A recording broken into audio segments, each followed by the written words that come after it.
करूं, अभी नया स्वागत करूं। मैथ्स की क्लास में बच्चों स्वागत है। आज हम लोग एक्सरसाइज 3.3 वृत्त वाला चैप्टर, इसका क्वेश्चन नंबर तीसरा करके मैंने रखा है। मैं आपको समझाती हूँ। क्वेश्चन नंबर तीसरा है, आपकी बुक में है, मैं आपको पढ़ के भी बता देती हूँ। क्वेश्चन नंबर तीसरे में बिंदु बी स्पर्श बिंदु है, ओ वृत्त का केंद्र है, ओ ई लंब है ए डी पर, ए बी का मान 12 है और ए सी का मान 8 है। तो ए डी, डी सी और बी ई का मान ज्ञात कीजिए।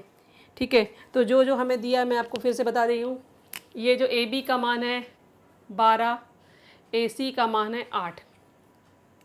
तो हम इस आकृति में हमें क्या दिखाई दे रहा है कि ये जो मतलब इस तरह की जब आकृति होती ना कि ये स्पर्श रेखा है और ये इसकी छेदन रेखा है।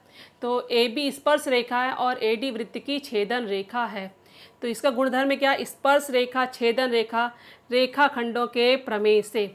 तो उसमें क्या होता है कि ए बी का वर्ग बराबर क्या होता है? ए सी यानी जीवा का पहला बिंदु और जीवा का दूसरा बिंदु। तो ए बी का वर्ग बराबर होता है ए सी इंटू ए डी। अब ए बी की जगह कितना है? 12 का वर्ग, 8 बराबर 8 गुणित ए डी।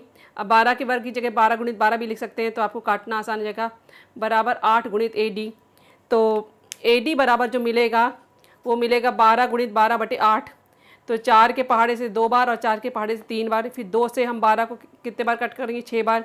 तो 6 और 3 का गुणा करने पर संख्या आती है हमारी 18। अब ए डी का मान यानी यहाँ से यहाँ तक की दूरी मिल गई हमको 18। अब हमें किसका मान ज्ञात करना है? डी सी का मान। तो डी सी का मान ज्ञात करने के लिए अभी ये पूरा ये दूरी 18 है, जैसे ये 8 दिया था तो ये रिमेनिंग कितना बचेगा? 10। तो वही मैंने लिखा है कि ए डी बराबर क्या? ए सी प्लस डी सी, यानी इसका क्रम क्या? ए सी डी। ठीक है, ए डी कितना? 18, ए सी कितना है? 8 प्लस डी सी हमें निकालना। तो डी सी बराबर क्या आ जाएगा? 18 माइनस 8। तो डी सी का मान मिल जाएगा 10। अब जो तीसरा मान क्या ज्ञात करना? D E. तो अभी यहाँ पे आकृति में हमें क्या दिख रहा है? दिया है कि ओ ई लंब है ए डी पर। ठीक है, ओ ई लंब है ए डी पर। तो यदि ओ ई लंब है ए डी पर तो ओ ई लंब किस पे होगा? डी सी पर भी होगा। ठीक है, तो डी सी क्या है? ये कैसी दिखाई दे रही है? डी सी क्या है? वृत्त की जीवा। तो अभी गुणधर्म हमने पढ़ा कि केंद्र से जीवा पर डाला गया लंब जीवा को समद्विभाजित करता है, यानी डी ई बराबर ई सी बराबर हाफ डी सी। तो डी ई बराबर क्या आ जाएगा? हाफ डी सी की जगह हम रख देंगे 10। तो 2 से कट करेंगे तो 5 माना जाएगा। तो डी ई का मान मिल जाएगा 5। तो ये तीनों मान हमें आंसर लिखना है। ए डी बराबर 18, डी सी बराबर 10 और डी ई बराबर 5। बच्चों अभी हम 3.5 का क्वेश्चन नंबर 5 है वो करके बता रही हूँ आपको। ये बोर्ड एग्ज़ाम में क्वेश्चन बहुत आता है और बहुत आईएमपी क्वेश्चन में भी है आपका।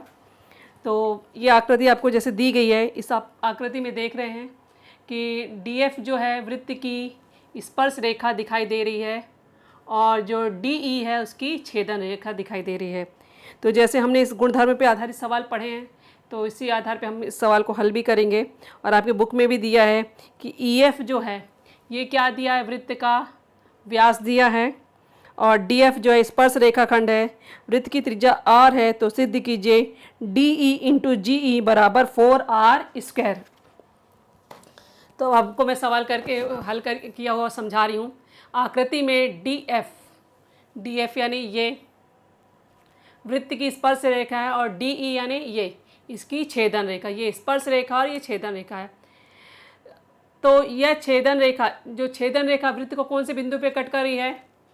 डी और जी और ई बिंदु पर कट कर प्रतिच्छेदित करती है। तो स्पर्श रेखा छेदन रेखा रेखाखंडों के प्रमेय से।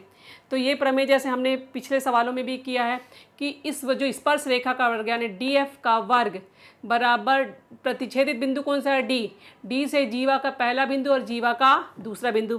तो इसका मतलब ये हो जाएगा डी एफ का वर्ग बराबर हो जाएगा D G into D E, D G into D E. ये नंबर 1 डाल के छोड़ दिया। अब इसके बाद देखते हैं त्रिभुज डी एफ ई में। डी एफ ई में आपको मालूम कि त्रिज्या जब लंब होती है, त्रिज्या और स्पर्श रेखा लंब होती है। तो जब त्रिज्या और स्पर्श रेखा लंब है तो व्यास भी स्पर्श रेखा पर लंब होगा।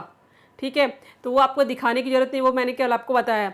तो DFE में DFE यानी एफ कितने डिग्री का कोण बनेगा, 90 डिग्री का, क्योंकि जैसे त्रिज्या लंब होती तो व्यास भी लंब होगा, इसलिए मैंने यहाँ पे कारण भी लिखा कि स्पर्श रेखा त्रिज्या प्रमेय से। अब यदि ये गुणधर्म है तो अब यहाँ पे हम पाइथागोरस प्रमेय लगा सकते हैं। तो ये 90 डिग्री का कोण है, तो ये जो DE क्या हो जाएगा, ये आपका कर्ण का काम करेगा। तो कर्ण का वर्ग बराबर पहली भुजा का वर्ग और दूसरी भुजा का वर्ग, तो DE का वर्ग बराबर हो जाएगा DF का वर्ग धन EF का वर्ग। अब क्या होगा, ये हमने क्या किया, हमें EF तो मालूम है कि व्यास है, तो इसलिए हम DF को कहाँ पे ले आएंगे, इधर ले आएंगे। तो DE का वर्ग माइनस DF का वर्ग बराबर हो जाएगा EF का वर्ग। अब EF क्या है, EF क्या है, व्यास, व्यास यानी D बराबर क्या होता है 2R, ठीक है। तो 2R का वर्ग यानी यहाँ पे 2R का वर्ग करेंगे तो ये 2R का वर्ग किस में बदल जाएगा 4R स्क्वायर। अब क्या करेंगे, ये जो हमने DF का मान निकाला है, ये DE और DF है, तो यहाँ पे जो इस DF है, इस DF में हम कौन सा मान रखेंगे, ये मान हम यहाँ से निकाल करके यहाँ पे रखेंगे। तो इस DF की जगह हमने रखा DG इंटू DE, तो DG इंटू DE कितना हो जाएगा 4R स्क्वायर। तो DE बराबर क्या हो जाएगा, अब यहाँ पे भी DE है और यहाँ पे भी DE है, तो इन दोनों में से हमने एक DE को बाहर निकाल लिया, तो यहाँ बचा 2 DE थे तो एक DE बचा और यहाँ बचा DG। तो अब आप देख रहे हैं कि DE यानी यहाँ से यहाँ तक की लाइन है, उसमें हमने किसको घटा दिया, DG को हटा दिया, तो हमारे पास क्या बचता है, GE हमारे पास बचेगा। तो DE इंटू GE बराबर 4R स्क्वायर। इस प्रकार इस सवाल को हम प्रूफ कर सकते हैं। तो आप मेरे इस वीडियो को बच्चों सब लोग शेयर करिए। थैंक यू बच्चों।